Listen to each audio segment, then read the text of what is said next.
নমস্কার বন্ধুরা, আজকে রান্নাঘরে আপনাদের সবাইকে স্বাগত জানাই। আজকের রেসিপি হচ্ছে লাউ দিয়ে মুগ ডাল। আপনারা সবাই কম বেশি লাউ দিয়ে মুগ ডাল করতে পারেন, কিন্তু আমি কিভাবে লাউ দিয়ে মুগ ডাল করি সেটাই আজকে আপনাদের সঙ্গে শেয়ার করব। তার জন্য আপনাদের প্রথম থেকে শেষ পর্যন্ত ভিডিওটা দেখার অনুরোধ রইল। আর যদি আমার লাউ দিয়ে মুগ ডালের রেসিপিটা ভালো লেগে থাকে তাহলে অবশ্যই এটা লাইক করবেন। আর যারা আমার চ্যানেলটা এখনও সাবস্ক্রাইবার করেনি প্লিজ সাবস্ক্রাইবার করে নেবেন। এই সবে সবে গরম পড়েছে, এই টাইমে কিন্তু লাউ খাওয়া শরীরের পক্ষে খুবই ভালো। আপনারা লাউ দিয়ে শুধু মুগ ডাল কেন, মুসুরির ডাল কিংবা মটর ডালও আপনারা রান্না করতে পারেন। তাহলে চলুন রান্নাটা শুরু করা যায়। তার জন্য এখানে আমি 150 গ্রাম মুগ ডাল নিয়ে নিয়েছি। এখানে আমি সোনা মুগ ডাল নিয়েছি। এবার ডালটাকে আমি ভেজে নেব। তার জন্য গ্যাসটা ধরিয়ে কড়াই বসিয়ে দেবো। এবার কড়াইতে ডালটা দিয়ে দেবো। এবার ডালটাকে ভেজে নেব যতক্ষণ ডাল থেকে সুন্দর একটা গন্ধ না বেরিয়ে আসছে। আপনারা ডালটা অবশ্যই খুব বেশি ভেজে ফেলবেন না, তাহলে কিন্তু ডালটা সিদ্ধ হতে চাইবে না। দেখেন বন্ধুরা, এখানে আমার মুগ ডালটা ভাজা হয়ে গেছে। মুগ ডাল দিয়ে সুন্দর একটা গন্ধ বেরিয়ে এসছে। আর দেখুন মুগ ডালটা আমার পুরো সুন্দর ভাজা হয়েছে। এবার আমি একটা বাটিতে ঢেলে নেব। ঢেলে ভালো করে মুগ ডালটা আমি ধুয়ে নেব। আমি ডালটা সিদ্ধ হওয়ার জন্য কড়াইটা ধুয়ে বসিয়ে দিয়েছি গ্যাসের উপর। এবার আমি জল দিয়ে দেবো।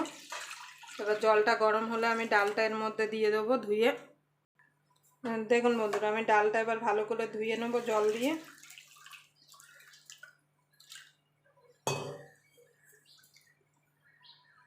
দেখুন বন্ধুরা, এখানে জলটা গরম হয়ে গেছে। এবার আমি ডালটা দিয়ে দেবো।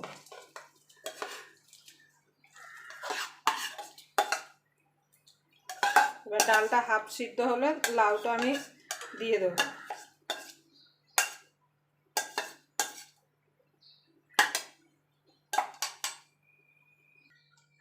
দেখুন বন্ধুরা, এখানে আমার ডাল থেকে ফেনা উঠে যায়। ফেনাগুলো আমি তুলে নেব।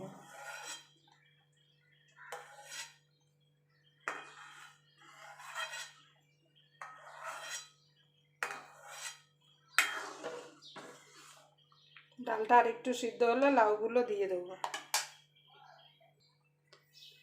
দেখুন বন্ধুরা, এখানে ডালটা আমার হাফ সিদ্ধ হয়ে গেছে। এবার আমি এখানে লাউ কেটে ধুয়ে রেখেছি। দেখুন আমি এরকম সাইজ কেটেছি। পুরো লাউ একদম যদি ডালে গলে যায় খেতে কিন্তু ভালো লাগবে না। এবার লাউটা আমি দিয়ে দেবো। এবার ঢাকা দিয়ে আমি লাউটা সিদ্ধ হওয়া পর্যন্ত অপেক্ষা করব।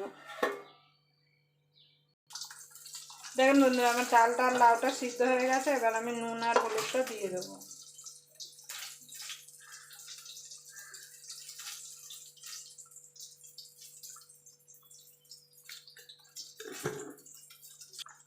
এবার হলুদটা আমি দিয়ে দেবো।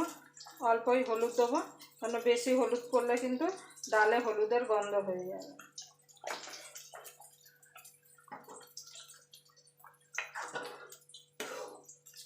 এবার এটাকে মিনিট খানেক একটু ফুটিয়ে নেবো আমি।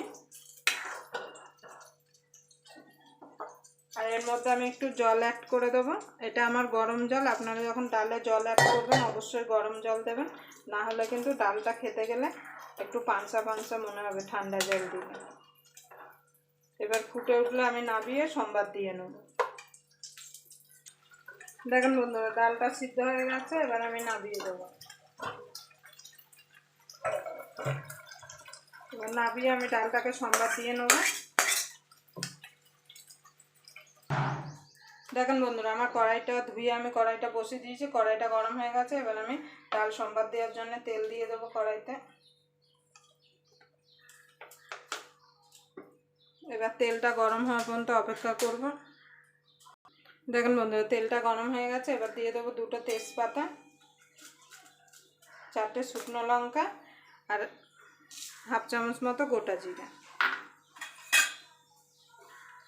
এবার ফোড়নটা আমি একটু ভাজা ভাজা করে নেবো। ফোড়ন থেকে যতক্ষণ একটা সুন্দর গন্ধ না বেরোচ্ছে।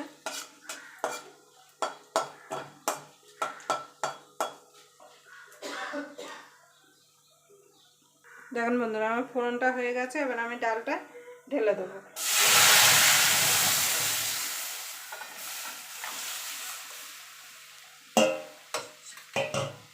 এবার ডালটাকে আমি মিনিট 2 ফুটতে দেবো। আপনারা অবশ্যই লবণটা একটু চেক করে নেবেন।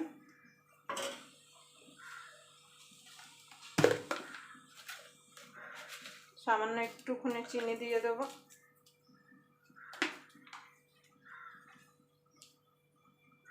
এবার মিনিট 2 এটাকে আমি ফুটতে দেবো। তারপর ধনেপাতা দিয়ে নামিয়ে দেবো। দেখুন বন্ধুরা, আমার ডালটা ফুটে গেছে। এবার আমি ধনেপাতা দিয়ে দেবো।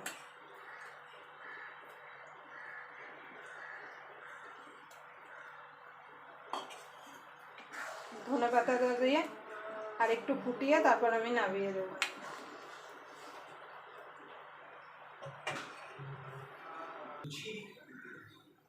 দেখুন বন্ধুরা, আমার ডালটা হয়ে গেছে। এবার আমি নামিয়ে দেবো। আবার আপনাদের সঙ্গে কোনো নতুন রেসিপি নিয়ে দেখা হবে। ততক্ষণ পর্যন্ত আপনারা সুস্থ থাকবেন, ভালো থাকবেন। নমস্কার।